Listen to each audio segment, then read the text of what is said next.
ಮಗಳು ಸರಿ ಇದ್ದಾನೆ. ಈ ಸಂತೋಷ್ ಸಂಬಂಧ ನಿಮಗೆ ಹೇಗೆ ಬಂತು? ಯಾವ ಮದುವೆ ಆಯಿತು ಅಂತ ಹೇಳಿ? 5 ವರ್ಷ ಆಯಿತು ಅವ್ರ ಮದುವೆ ಆಗಿ. ಯಾವ ಊರು ನಿಮ್ಮದು? ನಮ್ಮದು ಕಡಪಲ್ಕೆರೆ. ಅವ್ರದ್ದು ಕಡಪಲ್ಕೆರೆನೇ, ನಮ್ಮದು ಕಡಪಲ್ಕೆರೆನೇ. ಏನು ಪ್ರೀತಿಸಿದ್ರ ಇಬ್ಬರು? ಪ್ರೀತಿಸಿಲ್ಲ, ಅರೇಂಜ್ ಮ್ಯಾರೇಜನ್ನೇ. ನೀವೇ ನೋಡಿ ಮಾಡಿ? ನಾವೇ ನೋಡಿ ಮಾಡಿರೋದೆ. ಎಲ್ಲರೂ ಚೆನ್ನಾಗವ್ರೆ ಪಾಪ, ಏನು ಅಂಥವ್ರಲ್ಲ. ಅದಕ್ಕೆ ನಾವು ಸರಿ ಆಯಿತು. ಅವರು ಇಲ್ಲಿಲ್ಲ, ಮಂಡ್ಯದಾಗೆ ಇದ್ದರು. ನಾವು ಮಗಳನ್ನ ಕೊಟ್ಟಿದಾಗೇ ಈ ಕಡೆ ಬಂದು ಮನೆ ಕಟ್ಕೊಂಡು ಇಲ್ಲೇ ಇದ್ದರು. ಅದಕ್ಕಿಂತ ಮುಂಚೆ ಮಂಡ್ಯದಾಗೇ ಇದ್ದರು. ಒಳ್ಳೆಯವರು ಅಂತ ಕೊಡ್ರಿ, ಪರವಾಗಿಲ್ಲ ಅಂತ ಅಂದರು. ನಾವು ಚೆನ್ನಾಗಿ ನೋಡ್ಕೊತಾರೆ ಅಂತ ನಾವು ಕೊಡ್ತೀವಿ. ಈ ಥರ ಮಾಡ್ತಾರಂತ ನಂಗೆ ಗೊತ್ತಾಗ್ತಾ ಇಲ್ಲ. ಅವಾಗ ಏನು ಕೆಲಸ ಮಾಡ್ತಿದ್ದು ನಿಮ್ಮ ಅಳಿಮಯ್ಯ? ಯಾರು? ನಿಮ್ಮ ಅಳಿಮಯ್ಯ ಸಂತೋಷ್. ಸಂತೋಷ ಆಟಕ್ಕೆ ಹೋಗುತ್ತೆ, ಹಪ್ತೇನೂ ಕೆಲ್ಸಕ್ಕೆ ಹೋಗೈತಿ. ಏನು ಆಸ್ತಿ ಜಮೀನು ಏನಾದ್ರು ಮಾಡೋರ ಕಡಪಲ್ಕೆರೆಯಲ್ಲಿ? ಯಾರು? ಅವ್ರಿಗೆ ಯಾತೂ ಇಲ್ಲ.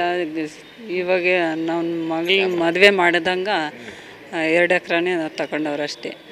ಅದಕ್ಕಿಂತ ಮುಂಚೆನೂ ಆಸ್ತಿ ಪಾಸ್ತಿ ಏನೂ ಇಲ್ಲ ಅವ್ರಿಗೆ. ಮದುವೆ ಆಗ್ಬೇಕಾರೆ ಏನೇನು ಕೊಟ್ಟಿದ್ರಿ ಅಂತೇಳಿ? ಯಾರು? ನಾವೇನು ಕೊಟ್ಟಿಲ್ಲ. ನಾವು ಬಾಳೆ ಒಂದು ಕೊಟ್ಟಿದ್ವಿ ಅಷ್ಟೇ. ನಾವು ನ್ಯಾತು ಕೊಟ್ಟಿಲ್ಲ ಸಾಲ. ಮದುವೆ ಆದಮೇಲೆ ಹೆಂಗಿದ್ರು ಅಂತೇಳಿ ಮಗಳು? ಮದುವೆ ಆದಮೇಲೆ ಚೆನ್ನಾಗಿದ್ದರು. 1 ವರ್ಷ 2 ವರ್ಷ ಚೆನ್ನಾಗಿದ್ದರು. ಆಮೇಲೆ ಇಲ್ಲಿಗೆ ಬಂದಾಗ ಮಗು ಹುಟ್ಟಿದ, ಗಂಡು ಮಗು ಹುಟ್ಟಿದ. ಗಂಡು ಮಗು ಹುಟ್ಟಿದ ಮೇಲೆ ಒಂದು 5 ತಿಂಗಳಾದಮೇಲೆ ಕರ್ಕೊಂಡೋದ್ರು ಮನೆಗೆ. ಕರ್ಕೊಂಡೋದ್ಮೇಲೆ ಆಮೇಲೆ ಹಿಂಗೆ ಜಗಳ ಪಟ್ಕೊಂಡು 1 ತಿಂಗಳು ಬಂದು ನಮ್ಮ ಮನೆಗೆ ಬಂದಿದ್ಲು ಮಗಳು. ಆಮೇಲೆ ಪಂಚಾಯತ್ ಮಾಡಿಬಿಟ್ಟು, ಆಯ್ತಮ್ಮ ಯಾವಾಗಲೂ ಇರೋದೆ ಗಂಡ ಹೆಂಡ್ತಿ ಮಾಡೋದು ಅಂತ ಕರೆಸಿದ್ವಿ. ಕರ್ಸ್ಕೊಂಡು ಹಿಂಗೆ ಚೆನ್ನಾಗಿದ್ರು.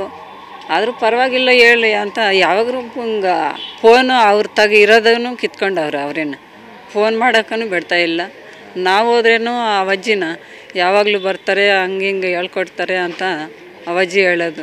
ಅವ್ರ ಅತ್ತೆಗೂ ಅವ್ರ ಗಂಡೆಗೆ ಇಬ್ರಿಗೂ ಆ ಥರ ಮಾಡಿಬಿಟ್ಟು ನಾನು ಹೋಗ್ತಾಯಿಲ್ಲ ಜಾಸ್ತಿನ ಅಲ್ಲಿಗೆ. ಅವ್ರ ಮನೆ ಒಂದೇ ಊರವ್ರೆ. ದೂರ ಇತ್ತು, ಸ್ವಲ್ಪ ದೂರನೇ ಇರೋದು ನಮ್ಮ ಮನೇನ. ಇರೋದು ಕಡಪಲ್ಕೆರೆಯಲ್ಲೇ. ನಾವು ಹೊಸ್ದಾಗೆ ಕಟ್ಕೊಂಡಿರೋದು. ಈ ಸ್ವಲ್ಪ ದೂರ ಐತೆ ನಮ್ಮ ಮನೇನ. ಅವ್ರದ್ದೇ ಊರಲ್ಲೈತೆ ಅವ್ರದ್ದು. ನಾವು ಫಸ್ಟ್ ಮನೇನ ನಮ್ಮದು ಕಡಪಲ್ಕೆರೆಯಲ್ಲಿ. ಮಗಳು ಲಾಸ್ಟ್ ಟೈಮ್ ಯಾವ ಬಂದಿದ್ದು ಮನೆಗೆ? ಲಾಸ್ಟಲ್ಲಿ ನಿನ್ನೆ 12 ಗಂಟೆಗೇನೋ ಬಂತಂತೆ. ನಾನು ಇರಲಿಲ್ಲ ಮನೆ ತಾಗೆ, ಕೆಲ್ಸಕ್ಕೆ ಹೋಗಿದ್ದು ನಾನು. ನಮ್ಮ ಅತ್ತೆ ಇತ್ತು ಮನೆ ತಾಗೆ. ಅಂದರೆ ಈ ಥರ ಹಿಂಗೆ ಆಗೋಕ್ಕಿಂತ ಮುಂಚೆ ಬಂದವರೇ? ಬಂದು ಹೋಗೋರಂತೆ. ಏನೋ ಸೀರೆ ತಗೊಂಡವ್ರಂತೆ. ತಮ್ಮನಿಗೆ ಮೊನ್ನೆ ರಾಖಿ ಕಟ್ಟಿದಾರಲ್ಲ, ಅದು ದುಡ್ಡು ಕಟ್ಟಿದ್ರಂತೆ.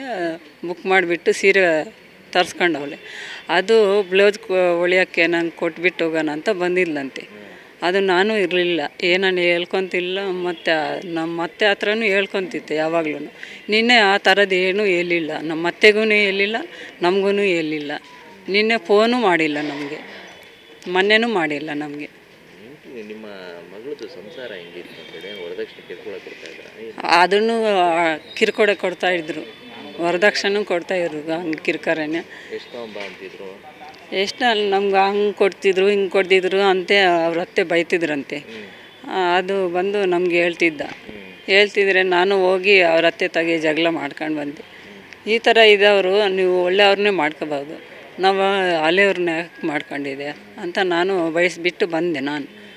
ಆದರೂ ಹಂಗೆ ಹೋಗಲಿ ಅಂತ, ಹೋಗಮ್ಮ ಅಂತ ಅವರು ಪಕ್ಕದವ್ರು ಅಂತ ಕಳಿಸ್ಬಿಟ್ಟು ನಾವು ಬಂದಾಗ ಇನ್ನೇನು ಚೆನ್ನಾಗಿರೋವ್ರ ಅಂತ ನಾವು ಸುಮ್ಮನೆ ಆದ್ವಿ. ಮೊನ್ನೆ ಜಗಳ ಪಡೋರಂತೆ. ಅದು ನಮ್ಗೆ ಗೊತ್ತಾಗ್ತಾ ಇಲ್ಲ. ನಮ್ಮ ಪಾಪನೂ ಹೇಳಿಲ್ಲ, ಅವರೂ ಹೇಳಿಲ್ಲ, ಅಕ್ಕಪಕ್ಕದವರು ಯಾರೂ ಹೇಳಿಲ್ಲ. ಬೆಳಗ್ಗೆನೇ ಯಾರಿಗ ಹತ್ರನೂ ನಮ್ಮವ್ರ ಹತ್ರ ಹೇಳೋರೆ ಅಷ್ಟೇ. ನನಗೇನು ಗೊತ್ತಾಗ್ತಾ ಇಲ್ಲ ಅದನ್ನು.